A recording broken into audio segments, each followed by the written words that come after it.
Kyrie has requested a trade, and he wants it done soon, before Thursday, February 9th, which is the trade deadline. Nick? Yeah. You thought something was in the air, that Kyrie has been a good teammate, playing well without KD, and then we're here. Yeah. What's your reaction? Well, not to make it about myself, Bro, but, he did say it's always good to be Mr. Consistency, but days like today, it's a little extra sweet. Because while Brew could not help himself but be hypnotized by Kyrie Irving's bag, while Brew just a week ago was arguing with me when I said that I didn't think Kyrie, given everything that comes along with him, deserved to be an all-star at all, much less a starter. Hold on, he still shouldn't have been an all-star? He still should not be an all-star. He should be he should be an all-star. Wearing the Nets jersey? He's off. He should be an all-star. Okay, but here's the thing. The Kyrie KD era, which was never an era, now appears to be over. Can we look at the final results of it, please? Are we sure this is over now? Oh, I believe it's over now. Okay. So they've done this before. 87 games.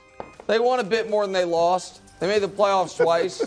They won one series. They also had one allegedly close sweep. I put that on the graphic for you, buddy. I think it was 16 total points. And they won Qualified. 6 games total. Sweep. At some point, Brew, you are who you always have been. And I don't mean you, Brew. I mean it metaphorically. And Kyrie Irving has been the most unreliable alleged star the league has had since Stephon Marbury. And that might not even be fair to Stephon Marbury. And so, you give me that look. I covered Steph too. Okay, well then it's fine. Then it's fair. Then we'll leave it there.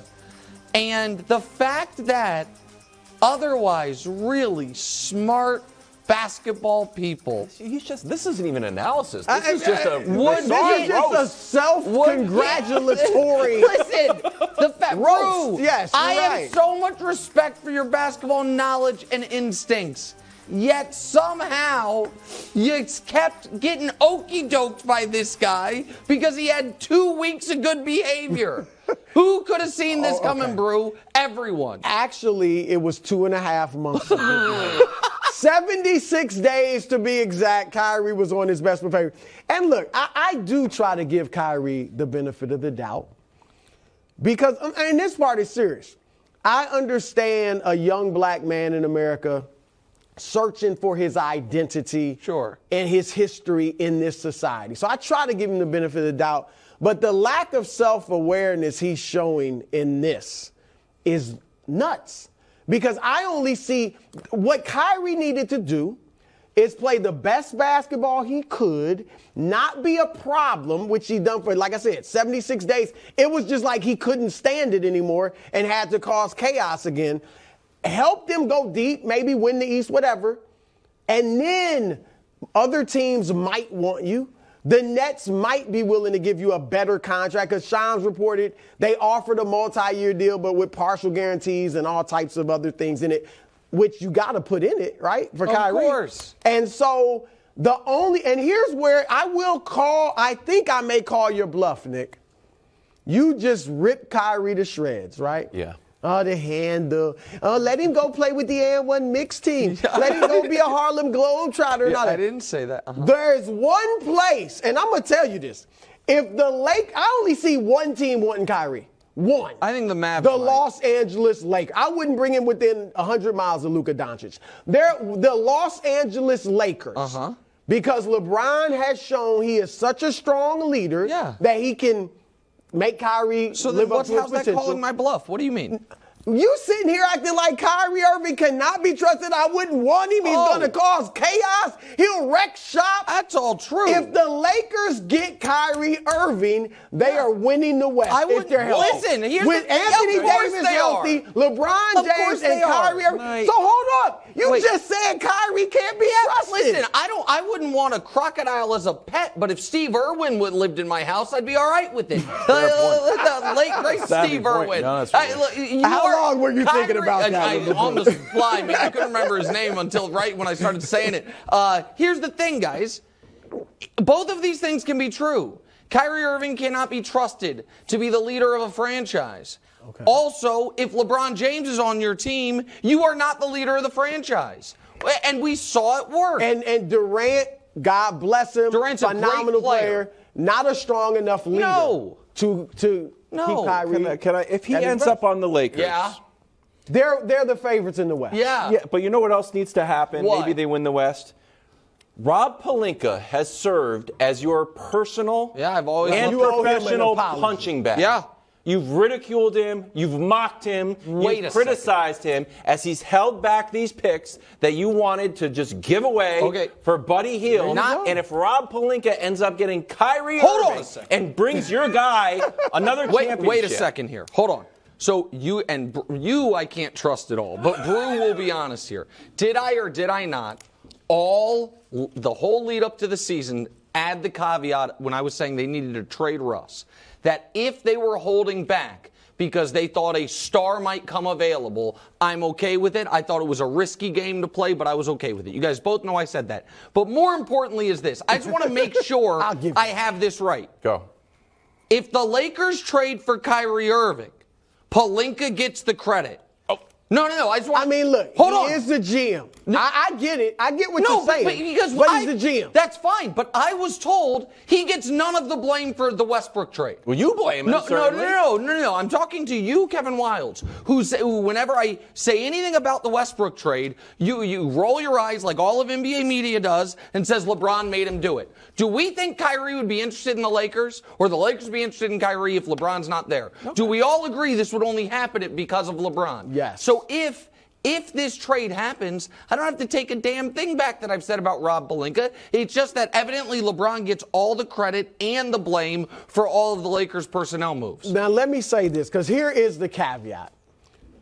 In the offseason, after, Kyrie wanted out then, the Nets had no interest at all in Russell Westbrook. Mm-hmm. Now, if I'm the Nets, I go to Kevin Durant and I say, look, you and Russ were really good once upon a time. Man. And I think, Nick, and I think you might agree with me, if Russ kind of had his own team or was the number 1 or 2 guy somewhere, I think he'd still put up tremendous numbers. Not a triple-double maybe, but still great numbers.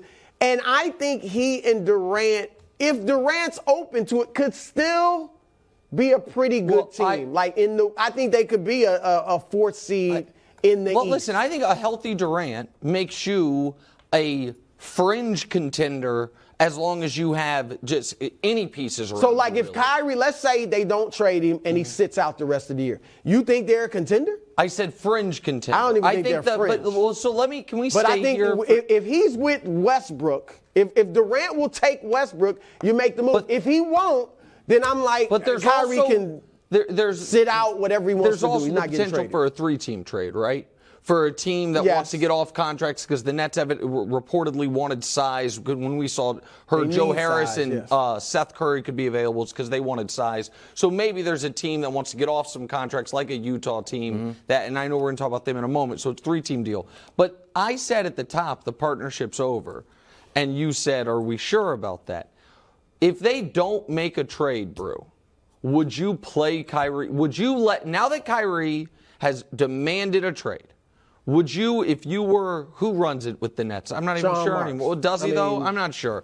The Sean Marks, which Wildes was, pretty early on, that Marks hasn't done a great job. You think? Would you let Kyrie Irving suit up again for your team? Yes. You would? Yep. Okay. I would. And I'm going to be honest. If Durant is like, look, I can't play with Russ, I'm not trading Kyrie. If it's a great deal for me, but I can't imagine it would be a great deal for me.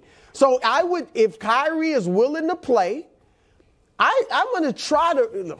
Drew doesn't want to give up. Nuts. He doesn't want to give up. I'm going to try to reason with him and say, Kyrie, bro, we've already did. For your basketball life, this is the same thing you told. The best thing if you don't want to ever play for the Nets again after this season, the best thing you can do is go out and do your thing on the basketball court and lead us as far as we can. Yes, I know. But I'm just saying, I would play him. I'm paying him. I'm playing. Can I ask you another question? What if KD says, oh man, this is over. I asked for a trade this summer, and now you're going to trade Kyrie. While you're at it, why don't you drop another trade proposal because I want out too? Would you trade KD? I mean, I'm not.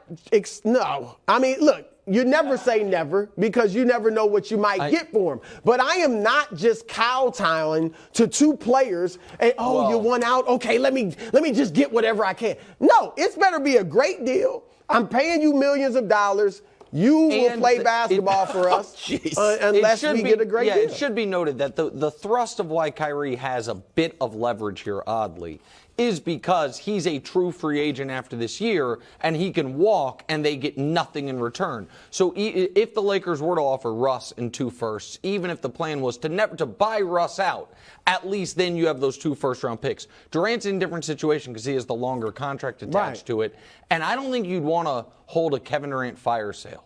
Meaning, I think you would want to have a lot of lead-up time to it. So if they were to trade Durant, I would think it'd be in the offseason, not in kind of a condensed period. Ideally, you would keep Durant and try to build around him, right? Well, there's a lot of things. Try to talk to Ben, too. Everyone's acting like Durant's window is LeBron's window. It's not necessarily. Oh, that's a true statement, too. Go ahead. I'm always saying true statements. Yeah, that's a good one. Other report coming from Chris Haynes. Lakers still looking to move Russ. There's been trade combos with the Utah Jazz. Russ has accepted this 6-man role. He might be the 6th man of the year. Should the Lakers try to make this move in light of this new news too, Nick? Well, can I show you? There's 2 versions of what I think this trade would look like, Brew. So can I show them both to you? They're very similar. We can show them to you right now, I think. This would be what I believe a Lakers-Jazz deal would look like.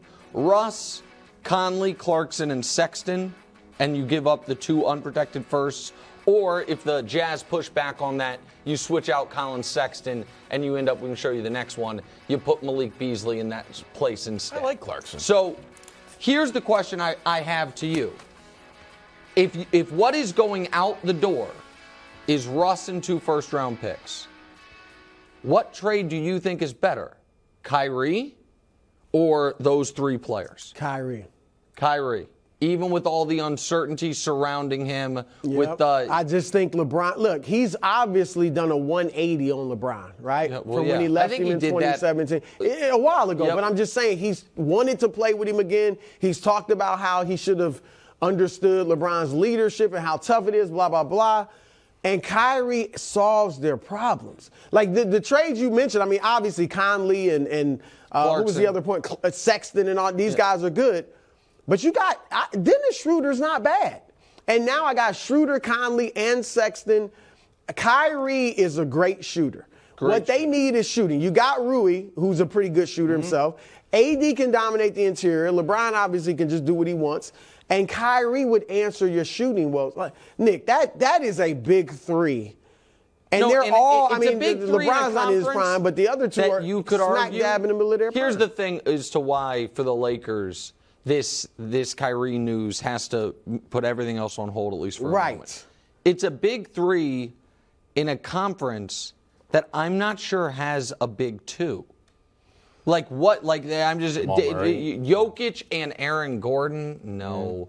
Ja and Bane, no. Or you guys should say Triple J, no. Golden State, no Golden more. State, not anymore. No, there isn't. New Orleans theoretically was supposed to, but Ingram's been hurt, and now Zion's hurt. There's not I guess Kawhi and Paul George would be it, but we don't know how often they play. And so then, in that circumstance, it doesn't matter as much that the rest of your depth of your team is a lot of guys that, look up to Austin Reeves on the depth chart. And so I think it is. But I tell you what, quickly about the Nets, though, with Kyrie, I do make a call to the Clippers. Oh. Look, Kawhi hardly ever plays. Any interest in Kyrie? Wait, hold on. So Kawhi for Kyrie? Yeah, I'd make a call. Why would the see. Clippers do that? They probably wouldn't. Okay. I'd make a call. Brew is just trying to keep his because Kawhi is in and out all. I mean, he's playing consistently Are you going to lately, make a call to but the is Bucks he going too? to be healthy? I'm just curious. You're going to call No, the Bucks? I mean, Kawhi. Look, do you think they're happy with the Kawhi Leonard tenure with the Clippers? I don't like it. What? No, of course not. No. Okay. Listen, all in the same summer, LeBron and AD came together. my problem for Kawhi your and problem. Paul George came together. KD and Kyrie came together. And everybody killed the Lakers. You mortgaged the future. LeBron made you do it. You gave up too much. The Lakers, meanwhile, that's the only partnership that consistently has played this whole time. It's the only partnership that has played in a finals, much less won a finals. And it might be the only partnership that survives. AD, All right, Brew, we have 30 seconds left. A week from today, February 10th, what uniform is Kyrie wearing? I think All-Star uniform officially, but Nets. Wow, okay. Well, then why are you giving up on him? Then you can't give up on him. I'll wait and see how this plays out. I don't think they're going to trade. They haven't kowtowed to him. Remember last year he thought he had leverage at the end of the season. I'm going to get my multi-year deal. Then this year he wants a better deal. I don't know that they're going to bounce. If the Lakers will if the Nets will take Westbrook, I think he gets traded. How does Kyrie think 2 months of good behavior is going to result in a 4-year fully guaranteed contract? I don't understand it. Maybe it's just a leverage play. What? Maybe it's just a leverage play. To get the guaranteed deal? Yeah, they're not more likely to pay him now. They're not falling for this. They're not more likely now. On the board. Thanks for watching. Subscribe here to get more from the show and to check out clips from other shows on FS1.